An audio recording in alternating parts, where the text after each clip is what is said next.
அவர் பேசுனது நீங்க பேசலாம் எவனுக்கும் தெரிஞ்சிருக்காது. அவர் எந்த தண்ணியை பேசினாலும் இது வரைக்கும் யாருக்கும் தெரியல. அது யோ யோ யோ பா, கண்ணிய கெட்டு போச்சு, மரியாதை கெட்டு போச்சு, மாண்பு கெட்டு போச்சு, பெண் குலத்துக்கே அவமானம், பெண் இனத்துக்கே அவமானம். ஏண்டா எங்க குடும்பத்தை பூரா இவ்வளவு கேவலமா எழுதிருக்கீங்க, நாங்க போய் நீதிமன்றத்தில் புகார் அளிச்ச நடவடிக்கை இல்ல. மாண்பை பத்தி, கண்ணியத்தை பத்தி லியோ படத்துல இதே போட்டதுக்குரிய வணக்கத்துக்குரிய மரியாதைக்குரிய அம்மையா செல்வி திரிசாவிட்ட போய் நீங்க போய் என்ன மாதிரியே ஒரு டேஸ்ன்னு சொன்னீங்களே, இதுதான் பெண்ணியமாங்க. ஏங்க ஏங்க மாண்புமிகு சார், ஹலோ, என்ன சார் இது? என்ன மாதிரி இருக்கான்ட்டு ஆளாளுக்கு என்ன போட்டு. இப்போ ஜனநாயகன் படத்துல மம்தா பைஜிங்கிற உங்களுடைய வளர்ப்பு மகளை பக்கத்துல வச்சுக்கிட்டு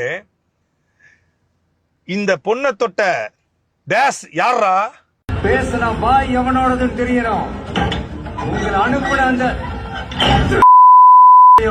யாருன்னு இப்போ தெரியணும். இதுதான் உங்களுடைய மாண்புமிகுவா? இதுதான் உங்களுடைய கண்ணியமா? இதான் உங்களுடைய பெண்களுக்கு எதிரான நீங்க இதா சார்? நீங்க என்ன சார் திரைப்படங்கள்ல வந்து மேடையில டேஸ்ங்கிறீங்க, எனக்கு வாயில நல்லா வந்துருங்கன்றீங்க. டேஸ் வந்துரும், வாயில நல்லா வந்துரும். ஜனநாயகன்ல, லியோல, எல்லா படத்திலையும் நீங்க இந்த மாதிரி ஆபாசமான வார்த்தைகளை பேசுவதை நார்மலைஸ் பண்ணுவீங்க.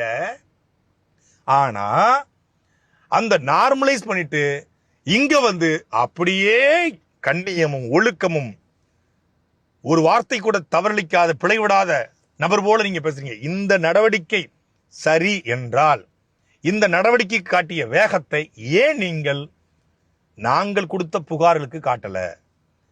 இந்த நடவடிக்கை காட்டிய வேகத்தை உங்க கட்சி பெண்களே உங்க கட்சி நபர்கள் மீது கொடுத்த புகார்களுக்கு ஏன் காட்டல? அப்போ மாண்பும் கண்ணியமும் ஒழுக்கமும் அந்த போற்றுதலுக்குரிய வணக்கத்துக்குரிய மரியாதைக்குரிய அம்மையார் செல்வி திரிசா அவர்களுக்கு மட்டும்தானா அப்படின்னு வெளிப்படையா சொல்லிருங்க. திமுகவை கொள்கை ரீதியாக விமர்சித்து